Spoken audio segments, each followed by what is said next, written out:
up, Tenebros? I'm Tenebris the Hedgehog, and welcome to my first official video on the channel. Please be nice. I'm not really good at this YouTube thing. Anyway, I just watched all of Sonic Prime a couple days ago. What did I think? It was actually pretty enjoyable overall. Pretty good stuff. If that's all you wanted to know, I guess you can go now.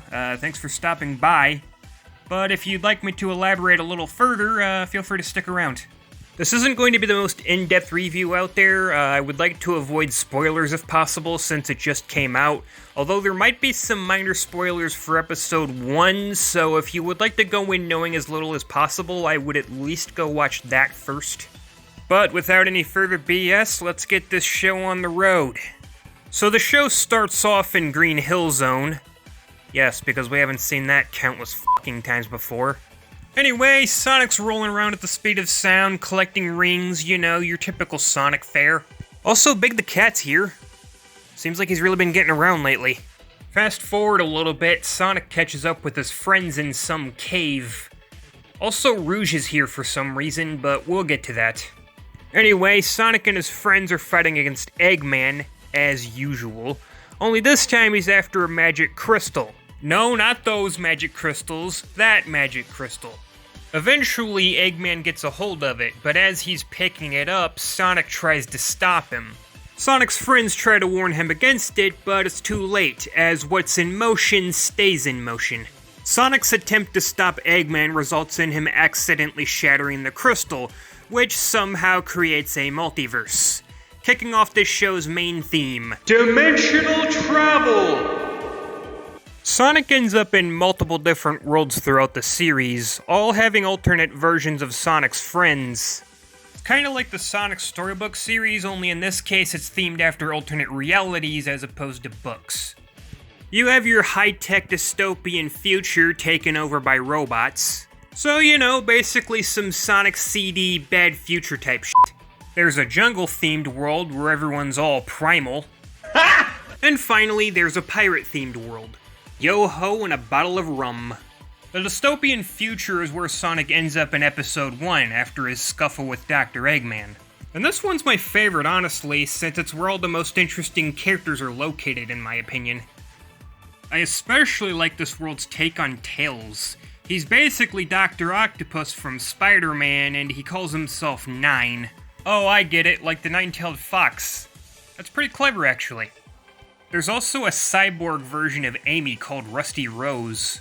Bro, low-key though, that name kinda kicks ass, not gonna lie. Bro, and she's got fucking stretchy limbs and shit too, that's dope as hell. And then there's the Chaos Council. Think Deadly Six, except there's only 5 and they're all Eggman. One of them's literally just a baby, one's super old, one's an emo teen who plays video games.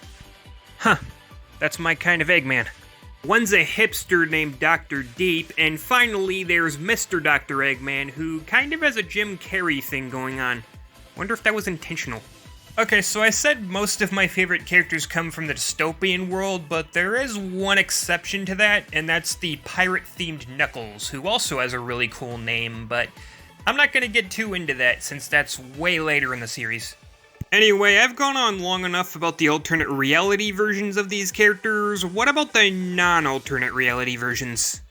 They're about what you'd expect, and their designs are on point too, except Rouge, whose design was changed to be less, you know.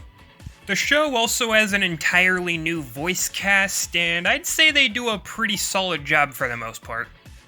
The characters' voices and personalities all seem to draw from different iterations of the characters. Sonic to me kind of feels like Adventure Sonic, 4Kids Sonic, Meta-Era Sonic, and Movie Sonic all thrown together in a blender. Tails feels like Boom Tales and Movie Tales. Knuckles gives me Adventure and 4Kids era vibes. Amy seems to draw mostly from her Boom counterpart, which definitely isn't a bad thing. Then we have Rouge, who seems to have gotten the biggest overhaul from what I can tell. She seems to be part of Sonic's crew now, and is one of the good guys, whereas before she tended to remain neutral, only ever teaming up with someone if the ends justified the means. I mean, she became friends with Shadow and Omega later on, but from what I can tell, she never really paid Sonic and friends any mind. Except Knuckles, of course. Either way, definitely an interesting change of pace. And then there's Big. I mean, he's big, what more can I say? Shadow's here too, which is awesome because he's my favorite Sonic character, but unfortunately you don't really see him much, and it's hard to really get a gauge on his personality. From what I can tell though, I mostly get Dreamcast era and 4Kids era Shadow vibes, which is definitely a good thing. Hopefully we see more of him in Season 2. And yes, there's definitely going to be a Season 2. Without spoiling anything, the show ends on a cliffhanger, and it seems like people like this show, so I have no doubt in my mind there's gonna be another season. Anyway, in summary, this show's pretty solid. I like it. If I had to compare this to any of the other Sonic shows, I'd say Sonic Boom, which isn't a bad thing. The overall vibe of the show reminds me of Boom as well, although it's a lot more action-focused and less so focused on self-referential humor. That's not to say there aren't references, because there are.